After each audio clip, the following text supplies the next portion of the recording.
It is the Cotter and Marshall Show. We've got beer for breakfast brought to you by Coach's Corner in Thunderbolt. You can check them out with Back in Black, AC/DC tribute band coming up tomorrow night in the Soundgarden. Get more details at coaches.net. Joined in studio by Eric Lowell, the Silver Bluff Brewing sales director.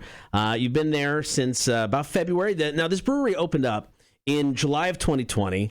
So it's a brand new brewery, opened up during the pandemic, which has got to be a challenge unto itself. Yeah, and I mean, it was definitely a unique way to kind of start, but we had started to brew beer, prior to that, and we had, it was one of the situations where we wanted to get it out in the world.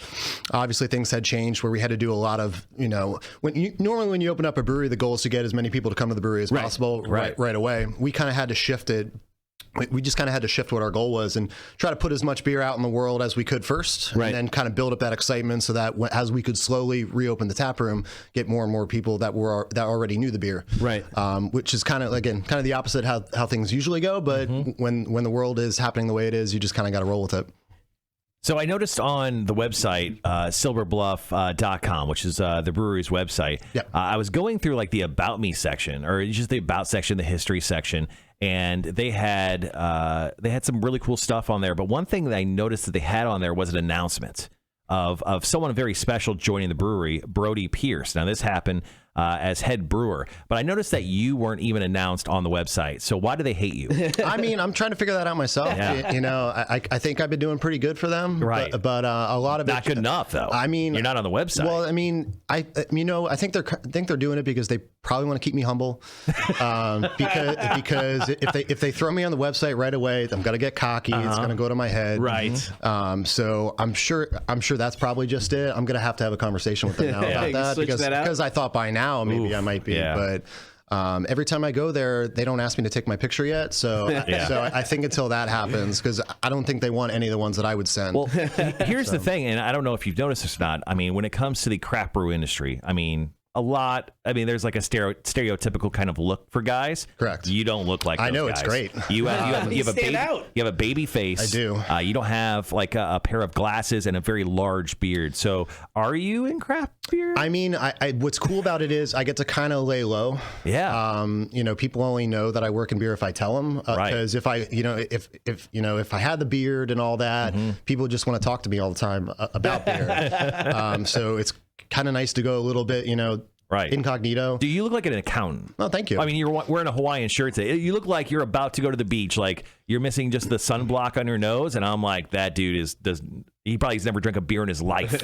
Well, it's funny you say that because I grew up in a very small town outside of Philadelphia. We had one cop and one traffic light, all that type of stuff. I was a Mike's Hard Lemonade drinker all through high school. I knew it. And a lot of that, like all my friends that I went to high school with, think it's really funny that I've worked in craft beer for a little over 10 years now, because that's all I drank in high school. And I'm like, well, when I was in high school, you would buy kegs of like old mud. I'm like, no wonder I didn't want to drink it. So it's just kind of one of those situations where it's just kind of funny. You were a beer snob before being a beer snob was cool. I mean, it's just kind of funny to see how things were. It's kind of like now that's when you work in craft beer long enough, the old mud is what you go back to. I know, right? So it's like you get really, really into craft beer, and you're like, oh, I want to drink all these crazy stouts, the super sour this, hazy this, and then at the end of that, you're like, hey man, can I just get a PBR? Yeah, because it's my go-to. So how did you get into craft beer then? I mean, what was your introduction? So my introduction was I was one of the openers of the World of Beer in downtown Savannah. Okay. In 2012, I had lived in Tampa at that time. That's where it started. That brand originally started just as one bar and one bottle shop, and just kind of expanded to the national presence that it is now. Oh, wow. So I was around that brand for a while. I believe the World of Beer in Savannah was the 7th one to open. Around there. So it was still very early. And a lot of the first ones that opened were just people that went to the bars in Tampa. And then they're like, hey, I want to open one. I want to open one. And then it kind of expanded out like that. Okay. So at that point, I didn't have any experience in beer at all. Okay. I was friends with some of the people that were opening the one here. At that time, I had played poker as my job. I've done a lot of weird stuff. Nice. No kidding. So at that time, I had played poker as my job, and I didn't really have anything else going on. I'm like, hey, I'll come work in a bar, and had no idea what the hell I was doing. But, you know, I learned a lot, and I learned it was something that I really enjoyed because I'm a people person, and you know, I'm not somebody that's going to make a cocktail for you, but I can pour you a beer and I can talk to you about the beer and just talk about life for a while. So it just became an industry that I just really enjoyed for being in back of the bar. And then I got tired of the late nights. And then usually the transition you get to is working in bars. You see a lot of supplier reps and a lot of people that work for a bunch of distributors and things like that. And that's usually the transition that you make from there. So going from a bartender, then I moved back to Orlando. I started selling beer to Disney for, you know, a while, which was a lot of fun. You got Mickey Mouse drunk, dude. That's awesome. And what was crazy about it was everyone's like, oh, you just get to go to Disney all the time. I'm like, well, I had an OP ID, which means that I could get into the park as an operating partner, but I couldn't go through the front door. And I'm in Disney all the time, not being able to go on the rides. Yeah. And I'm like, people are like, oh, you're at Disney all the time. I bet you have a lot of fun. I'm like, no, I'm weaving in and out of the kitchens, trying to find people to get orders and things like that too. So kind of a little bit of a different experience, but also great at the same time. Yeah. Now with the Disney thing, curious. I mean, so were you able to like introduce them to beers, going, "Hey, I think this would fit. This would work." Absolutely. And what was really cool about working with a company like them is that they didn't really care so much about how the beer tasted. They were very big on branding. Okay. So if you came to them with a beer that had a cool name that fit some theme that they had in there, they were all about it, which I can definitely appreciate because, I mean, one example, it wasn't a beer that I sold, but there was a beer by a brewery out of Colorado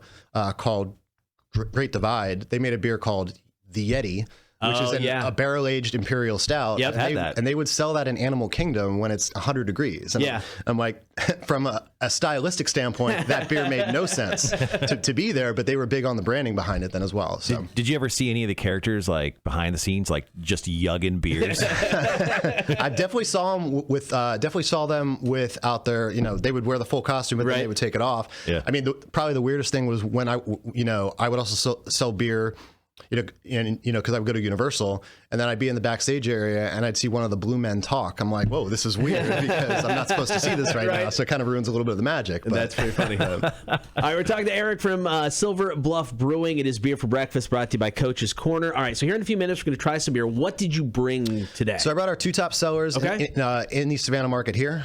We have a Mexican lager and we have a Hefeweizen, which we kind of focus on the beers that you can drink a lot of. Right. That's kind of our lane that we want to stay in. And, you know, we're trying to build that brand to be that six-pack that you always have in your fridge. I like that. All right, let's drink some beers. That's coming up next. Here's Five Finger Death Punch.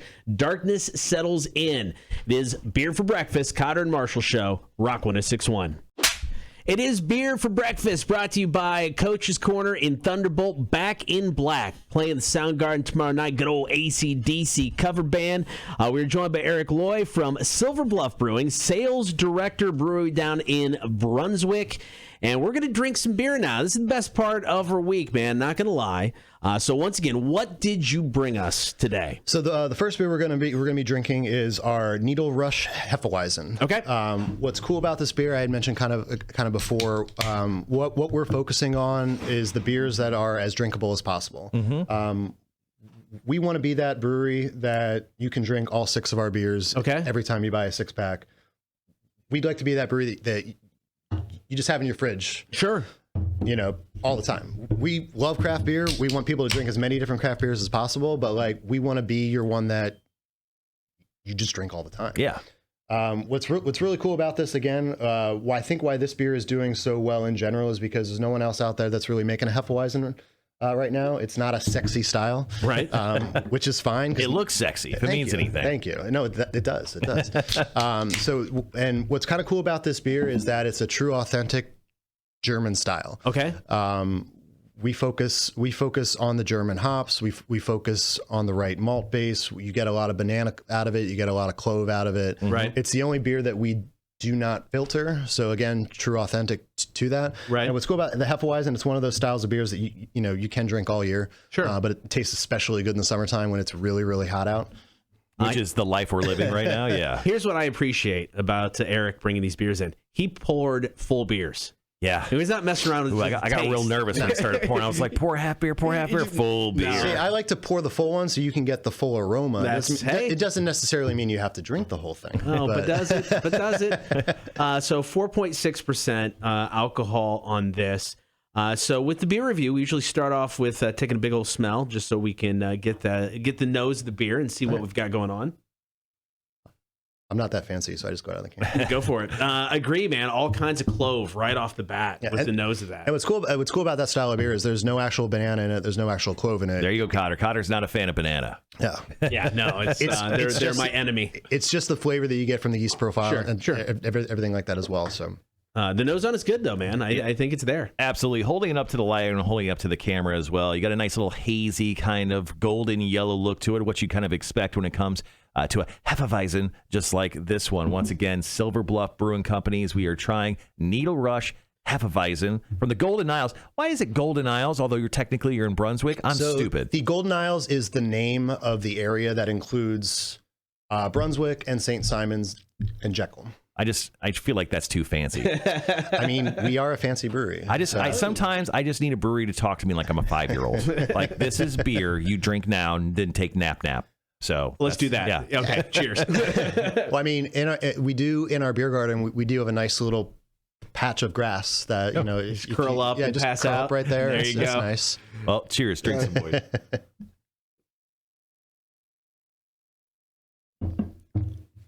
I like that clove taste. I mean, kind of hits you on the back end there. It's really smooth, and the sweetness of it overall, not too much, not too low. I think it hits kind of a nice, good, even mark there. Yeah, and appreciate that. And what I like about this beer is it's an approachable style for everybody. So I like to offer it up as somebody that is getting into beer. Like it's our number 2 seller just in general, because you tell people like, hey, I don't really like beer, but they're a fan of like a Blue Moon style. So that's where this is kind of an easier transition to get into it. A solid gateway beer. Yeah. This is about the best compliment I think I can give this style of beer. I tasted the banana, and I still like this beer. Right. Congratulations, guys. No, I'm serious. I mean, it's like, usually a Hefeweizen, it's got the banana flavor to it, and I'm like, it's not going to be my thing at all. You also get a little bubble gum out of it too, which kind of mellows the banana. And I think you might like it because it's not real banana.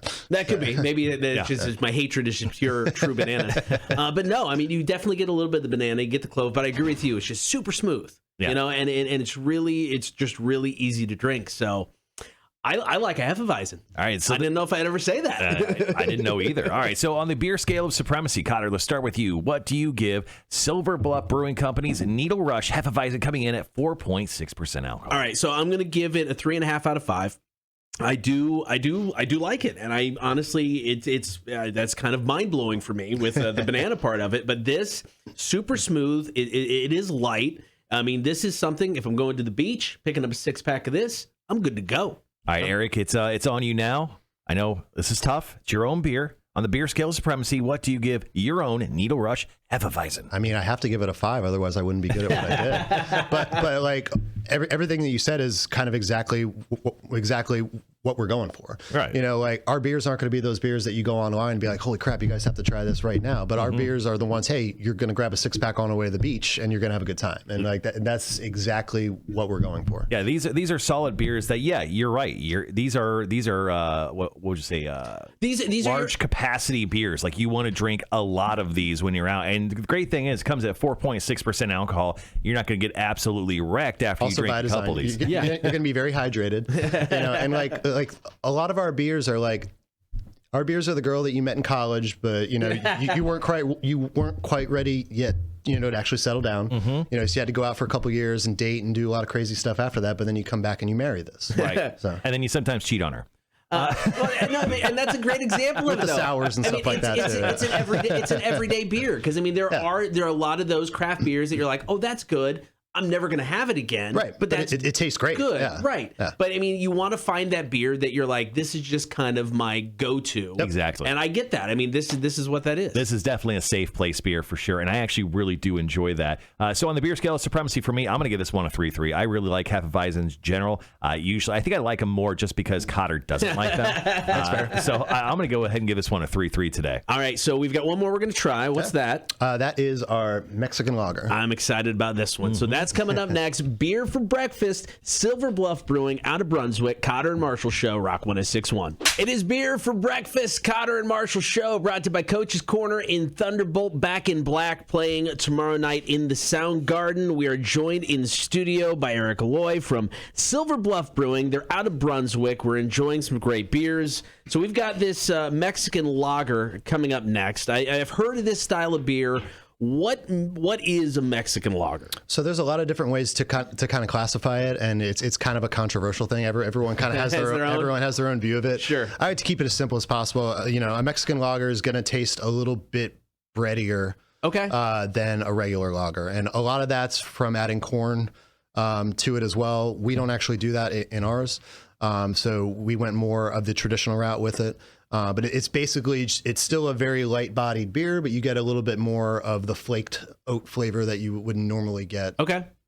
So this beer has to pair well with tacos for me. That's the thing. I have to order 3 to 17 tacos, and if this beer doesn't taste good while washing down 3 to 17 tacos, it's automatically out the door for me. Now, sadly, it is 9 a.m. and tacos aren't yet available, so I'm going to have to give this the non-taco review. So I would just like that noted on the Beer Review of Supremacy. This is the non-taco review of the Mexican lager. I think that's fair. I think that's a fair asterisk by this review. I just wanted to lay that out. I mean, sorry. Until Sunday, anyway. Yeah, that's true. Exactly. All right, so let's go ahead and start the beer review. Taking a big old sniff of this Mexican lager. Got some foam in my nose. Sorry. It's a very subtle beer. I still actually kind of smell a bit of like a corn-ish kind of nose to it. Explain that. A little bit of caramel too. Okay. So it's just the malt base to it. Gotcha. Holding it up to the light, Cotter, what do you see? Nice, kind of like straw yellow color, decent amount of carbonation. The head on it, I like. Nice and frothy. Well, with that being said, cheers, gentlemen. Cheers.